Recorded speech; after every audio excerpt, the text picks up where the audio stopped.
Hello students, welcome to second lecture of second unit, that is raster scan graphics.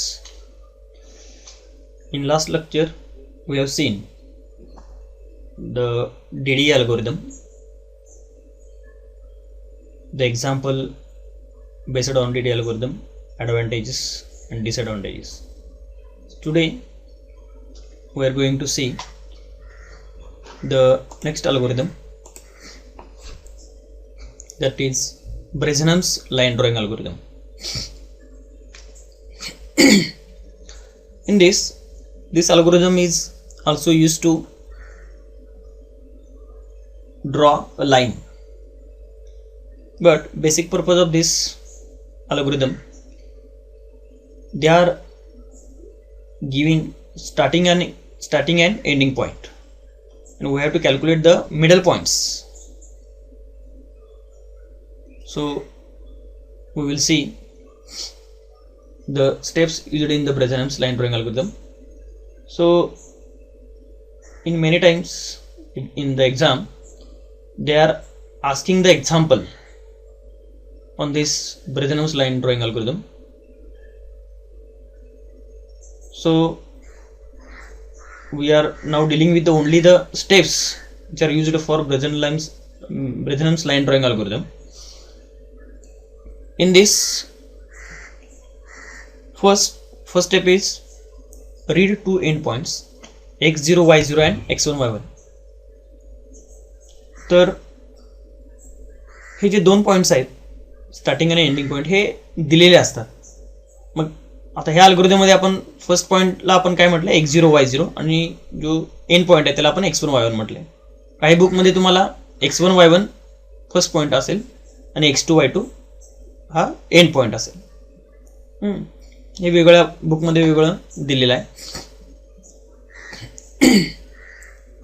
त्याच्यानंतर पहिली step काय बघा, plot the first pixel x0 y0, म्हणजे सुरुवातीचा point plot करून घ्यायचा आहे.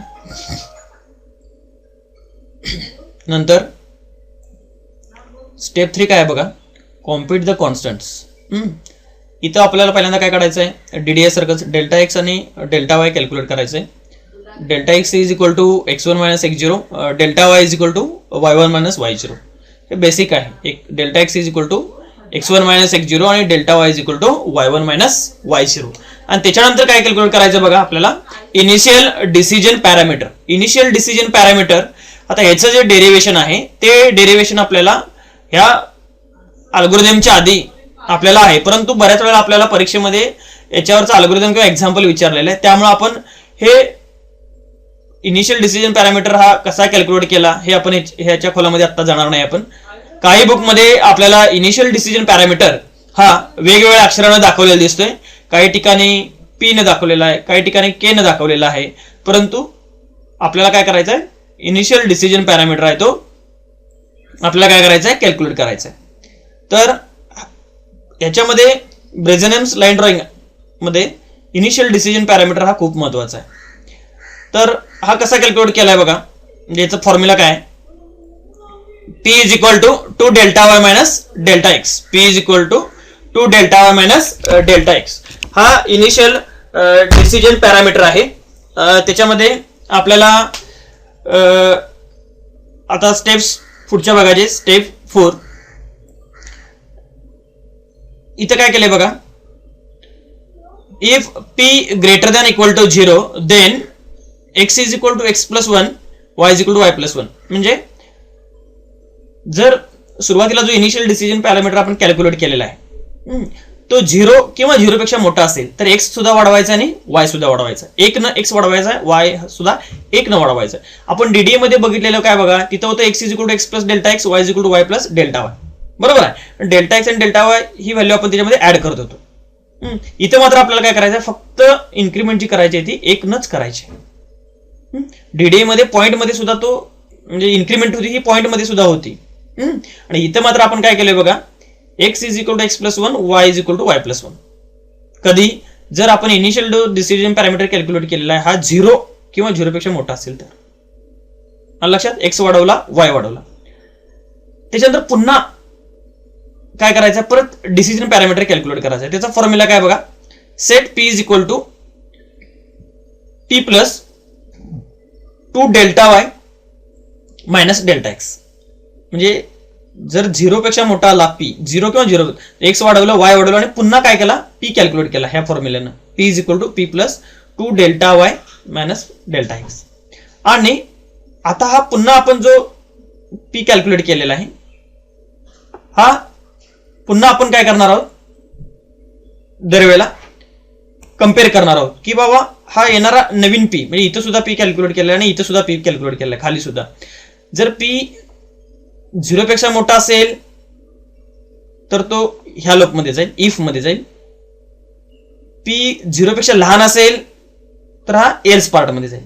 एल्स मध्ये काय बघा, एल्स मध्ये समजा पी 0 पेक्षा लहान असेल कॅल्क्युलेट केलेला, तर त्यावेळेला आपण फक्त काय वाढवणार आहोत, एक्स वाढवणार आहोत. आणि किती वाढवायचं आहे, X is equal to X plus 1, एकच वाढवायचं आणि फक्त एक्स वाढवायचा आहे. वाय ॲज इट इज राहील. Only X is incremented, Y वाढवायचं आपल्याला नाही. X is equal to X plus 1. आणि पुन्हा कॅल्क्युलेट पी म्हणजे काय, डिसिजन पॅरामीटर कॅल्क्युलेट करायचं. इथं फॉर्म्युला काय, जर एल्स मध्ये गेलो तर वेगळा फॉर्म्युला आहे, इफ मध्ये गेलो तर वेगळा फॉर्म्युला आहे. एल्स मध्ये पी कॅल्क्युलेट कसा करायचा आहे बघा, set P is equal to P plus 2 delta Y. हा इथं फॉर्म्युला आहे, P is equal to P plus 2 delta Y. Okay. आणि पुन्हा जो पी कॅल्क्युलेट केलेला आहे नवीन, आता पी आलेला आहे, तर तो पी पुन्हा आपण कम्पेअर करणार आहोत. तो 0 पेक्षा मोठा आहे की 0 पेक्षा लहान आहे. पी मोठा असेल तर एक्स वाढवायचा, वाय वाढवायचा, पी कॅल्क्युलेट करायचा आणि तो पुन्हा पी कम्पेअर करायचा. परत तो समजा लहान आला असेल तर एल्स मध्ये जाणार, एक्स वाढवणार फक्त आणि पी पुन्हा कॅल्क्युलेट करणार. परत हा सुद्धा पी कम्पेअर करणार. परत हा 0 पेक्षा लहान असेल तर तो इथंच राहणार, एक्सच वाढवत राहणार. जर तो येणारा पी हा 0 पेक्षा मोठा असेल तर एक्स वाढवणार, वाय वाढणार. आलं का लक्षात बघा.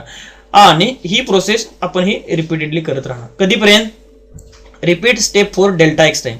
डेल्टा एक्स टाइम इथं आपण कॅल्क्युलेट केलेला आहे x1 मायनस x0, तर तेवढ्या वेळेला आपल्याला हा लूप कंप्लीट करायचा. आणि प्रत्येक वेळेला जे एक्स वाय मिळतील नवीन तर ते प्लॉट करायचे.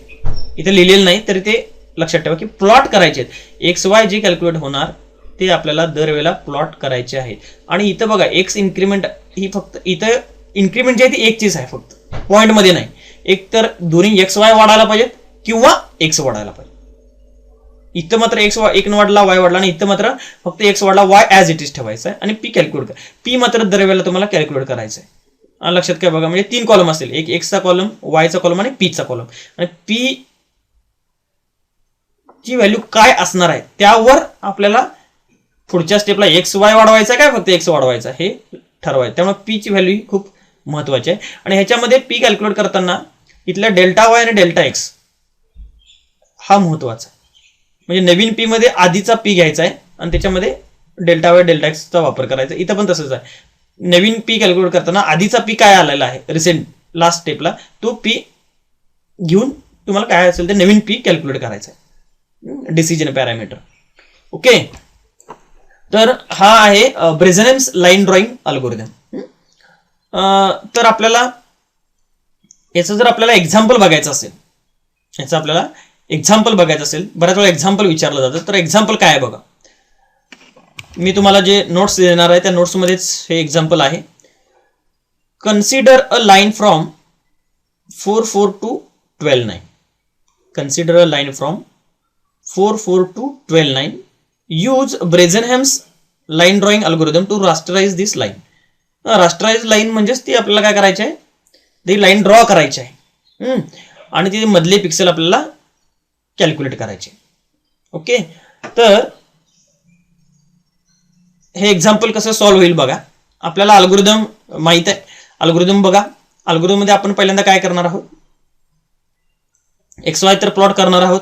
फर्स्ट स्टेप आहे, रीड केलेले आहेत, प्लॉट केला x0 y0 आणि डेल्टा एक्स आणि डेल्टा वाय पहिला कॅल्क्युलेट केला. स्टेप 3 मध्ये डेल्टा एक्स आणि डेल्टा वाय कॅल्क्युलेट केला आणि इनिशियल डिसिजन पॅरामीटर कॅल्क्युलेट केलेला आहे. तेच इथं कॅल्क्युलेट केलेलं आहे. डेल्टा एक्स काय आहे बघा, x1 मायनस x0. x1 काय आहे 12, x0 काय आहे 4, 12 वजा 4 8. डेल्टा एक्स किती आला 8. आता हे खूप महत्वाचं आहे. डेल्टा एक्स आपल्याला पुढे सुद्धा आपल्याला कंटिन्युअसली वापरायचं आहे. ही डेल्टा एक्सची व्हॅल्यू खूप महत्वाची आहे. डेल्टा वाय काय बघा, डेल्टा वायची हे काय बघा अल्गोरिदम मध्ये डेल्टा वाय काय आहे डेल्टा वायची काय y1 मायनस y0. मग इथं काय असणार बघा, y1 काय आहे 9, y0 काय आहे 4, 9 वजा 4 5, डेल्टा x 8 आहे, डेल्टा y 5 आहे. आता आपल्याला ह्या व्हॅल्यू अतिशय केअरफुली कॅल्क्युलेट केला पाहिजे, कारण पुढे प्रत्येक फॉर्म्युलामध्ये आपल्याला हे वापरायचं डेल्टा एक्स आणि डेल्टा वाय. नंतर काय करायचं बघा, इनिशियल डिसिजन पॅरामीटर, त्याचा फॉर्म्युला काय p is equal to 2 delta Y minus delta X. इथं बघू शकतो इनिशियल डिसिजन पॅरामीटर काय बघा, p 2 delta Y minus delta x. आता डेल्टा वाय कॅल्क्युलेट केलेला आहे 5, डेल्टा एक्स कॅल्क्युलेट केलेला आहे 8.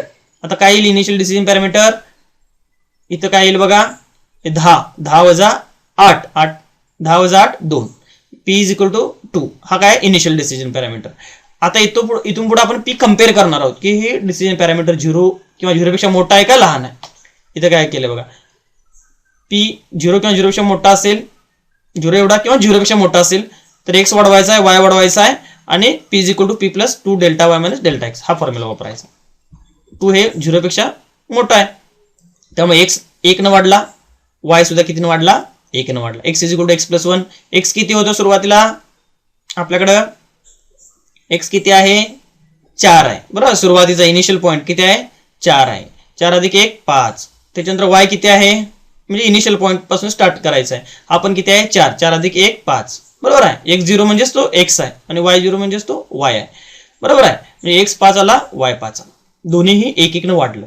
राऊंड फिगर मध्ये इथं वाढतं, इथं फ्लोटिंग पॉईंट मध्ये वाढत नाही, एक्स वाढला वाय वाढला. आणि हे दोन प्लॉट करायचे आहेत. जसं 4 4 प्लॉट केला त्यावेळेला p 2 आला. आता पुढे व्हॅल्यू काय मिळाल, x 5 मिळाले, y 5. आणि ह्याच्यामध्ये इनिशियल डिसिजन पॅरामीटरचा फॉर्म्युला काय आहे, हे बघा काय आहे, p plus 2 delta Y minus delta x. मग आता इथं नवीन p कॅल्क्युलेट करताना आधीचा p कुठला वापरायचा आहे, हा 2. रिसेंट आधीच्या स्टेपमध्ये p काय होता 2 होता.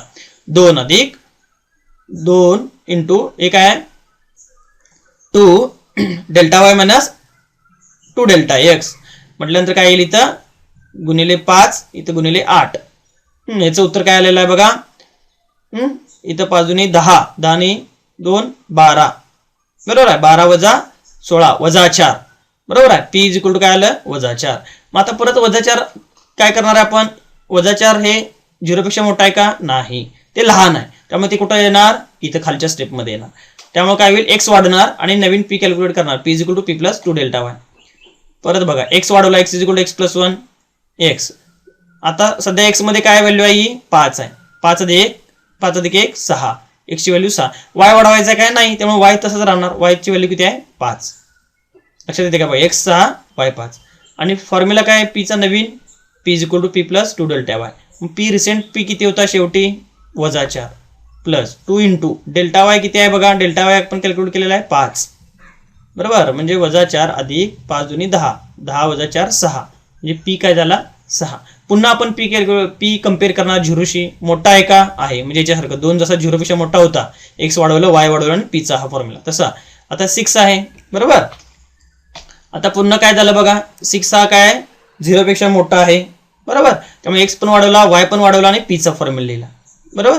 मग x ची व्हॅल्यू काय आली 7 आली, इथं काय आली 6 आली, इथं काय व्हॅल्यू आली 0 आली, कारण का 6 होता आधी प्लस 2 डेल्टा वाय 5 आहे, डेल्टा एक्स 8 आहे. याचं उत्तर काय आलेलं आहे 0 बरोबर.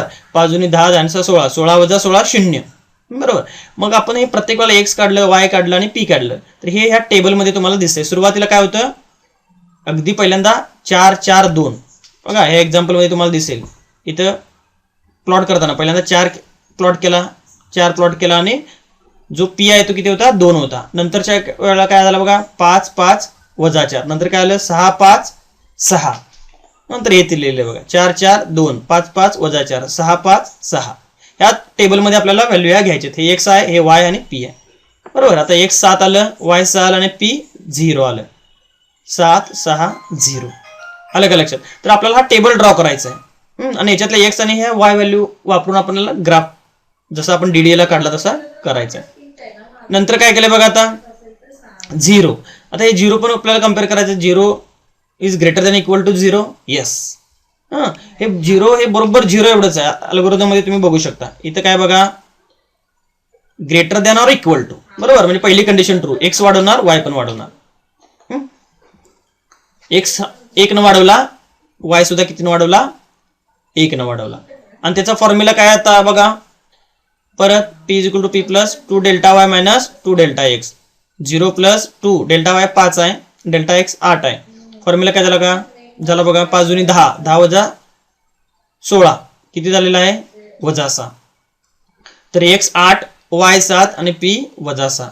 x 8 y 7 p वजा 6. लक्षात आलं काय बघा. नंतर परत p वजा 6 हे कम्पेअर करायचं आहे.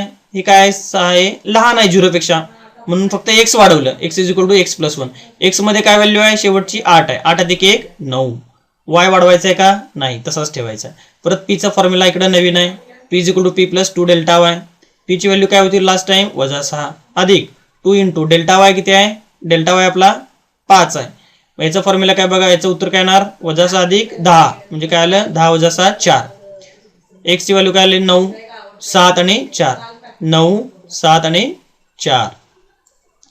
नंतर परत आता काय आलेलं आहे, डिसिजन पॅरामीटर काय आलेला आहे, p मध्ये 4. 4 हा कम्पेअर करायचा 0 बरोबर. 4 0 पेक्षा मोठा आहे का, आहे, म्हणून x पण वाढवला 1 न. x is equal to x plus 1. x ची व्हॅल्यू आधी काय होती 9, 9 अधिक 1 10. y चं काय येणार बघा, y is equal to y plus 1. y मध्ये व्हॅल्यू काय होती 7, 7 अधिक 1 8.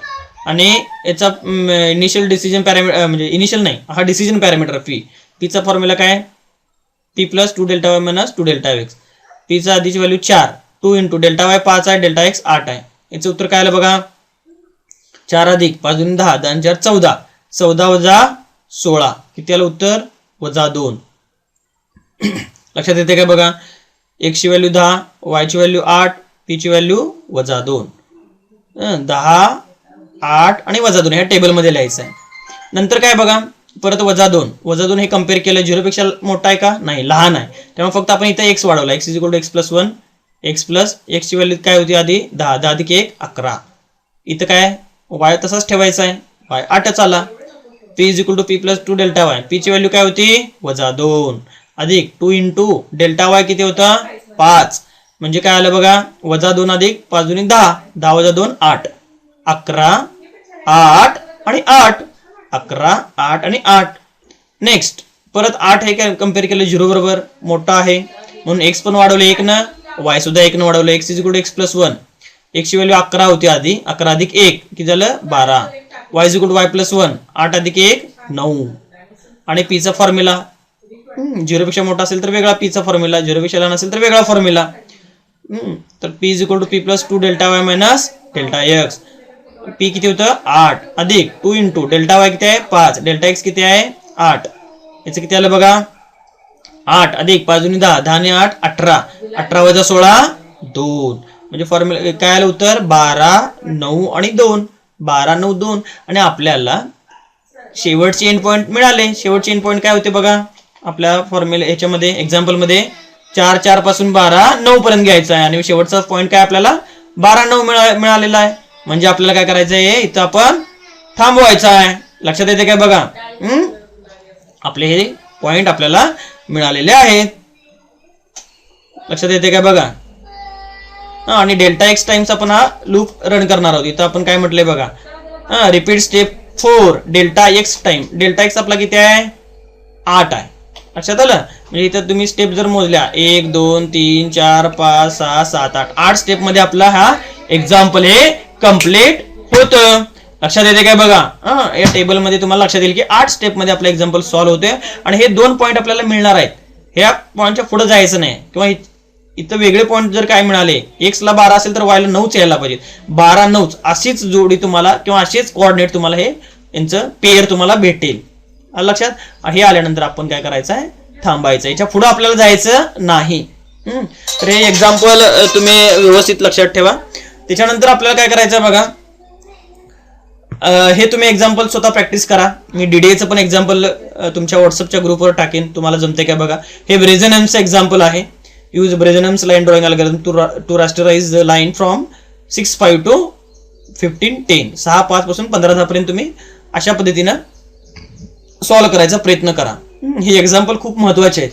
एक्झाम्पल बऱ्याच वेळेला तुम्हाला 4 मार्काला 6 मार्काला काही वेळेला 8 मार्काला वगैरे हे एक्झाम्पल अशी विचारलेले आहेत. मोठी एक्झाम्पल आहेत आणि ही खूप महत्त्वाची आहेत. त्यामुळे एक्झाम्पल हे तुम्हाला आलीच पाहिजे, तुम्ही त्याचा सराव केला पाहिजे. अल्गोरिदम फार काय असा अवघड नाही, अगदी सिंपल आहे. परत एकदा बघा, पहिला पॉईंट जो असेल तो प्लॉट करायचा आपण x0 y0. नंतर एकदा डेल्टा एक्स काढला, डेल्टा वाय काढला, इनिशियल डिसिजन एकदा पॅरामीटर काढला, तर तो फक्त कम्पेअर करायचा आहे.